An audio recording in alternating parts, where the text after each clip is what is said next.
देखो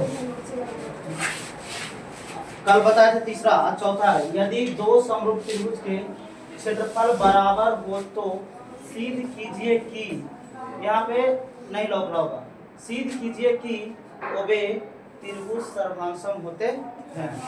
ठीक है, तो दो समरूप त्रिभुज, दो समरूप के मतलब कि दोनों क्या होता है, बराबर भुजा से हो चाहे तो एंगल से हो।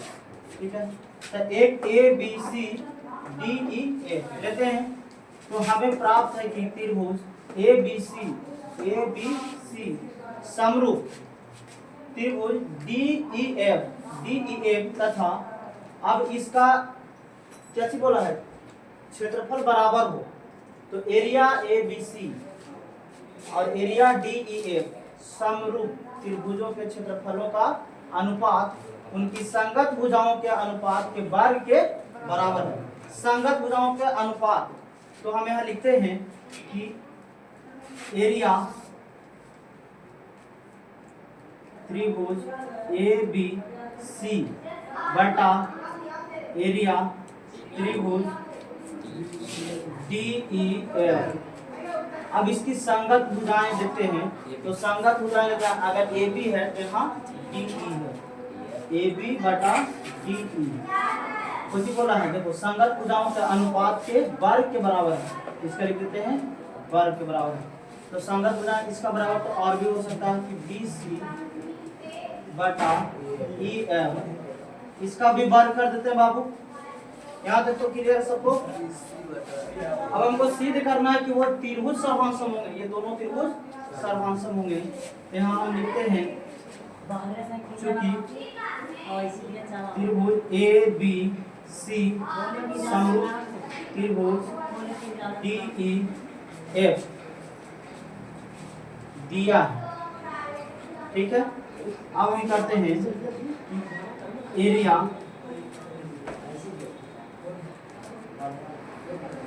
त्रिभुज ए बी सी बटा एरिया त्रिभुज डी ई एफ। अब इसका बराबर हम फार्मूला लिखा था अनुपात बराबर, इस सभी संगत भुजाएं लिखना है ए बी बटा डी ई, ए बी बटा डी ई वर्ग बराबर, नहीं इतना मत मानो, इतना बराबर हम एक मानते हैं, दोनों क्योंकि बराबर है। इतना अगर एक इसलिए माने कि देखो अगर यहाँ पर अगर हम एक मानते हैं तो नीचे कुछ नहीं तो अगर क्रॉस मल्टीप्लाई हम करेंगे तो अगर देखो यहाँ पर करके दिखाते हैं, इसमें एक से गुना करेंगे तो एरिया त्रिभुज ए बी सी बराबर, इसमें भी एक से अगर मल्टीप्लाई होगा तो एरिया त्रिभुज डी ई एफ। देखो दोनों बराबर हुआ ना, आपको कुछ ही बोला है क्षेत्रफल बराबर हो।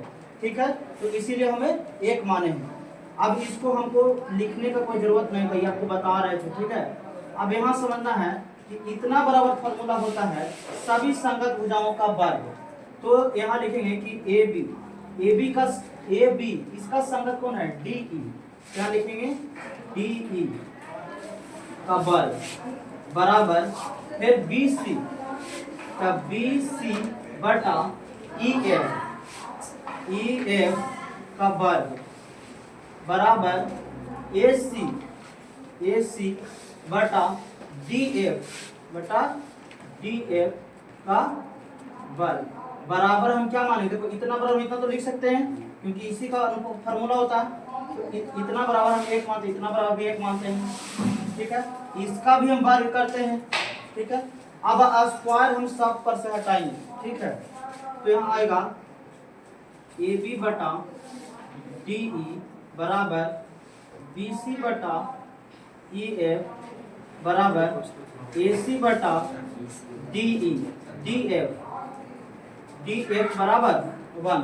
अब हम सबको एक एक करके इक्वल करेंगे। ठीक है, यानी बराबर करेंगे। तो यहाँ देखो कि ए बी बटा डी ई बराबर कितना आया, एक आया, इतना बराबर एक, इतना बराबर भी एक, इतना बराबर भी एक। अच्छा, इसको हम क्रॉस मल्टीप्लाई कर लेते हैं। ठीक है, तो लिखेंगे कि ए बी बराबर डी ई। ठीक है, हमको एक क्या मिला, साइड मिला। ठीक है, फिर करेंगे बी सी बटा ई एफ बराबर हम एक करते हैं, इसको भी क्रॉस मल्टीप्लाई करते हैं तो क्या आ जाएगा कि BC बराबर EF। फिर एक साइड मिला हमको, फिर हम लिखेंगे AC बटा DF, AC बटा DF बराबर 1। इसको भी क्रॉस मल्टीप्लाई करेंगे तो आ जाएगा AC बराबर DF। अब हमें देखो कि तीनों भुजा आपस में क्या हो गया, बराबर हो गया, ठीक है। तो इसीलिए हम कह सकते हैं कि त्रिभुज ABC सर्वांशम कह सकते हैं, सर्वांशम यानी बराबर है त्रिभुज DEA क्या, जिसे साइड साइड साइड से। सबका समझ में आ गया बाबू? लड़की लोग को वेरी गुड।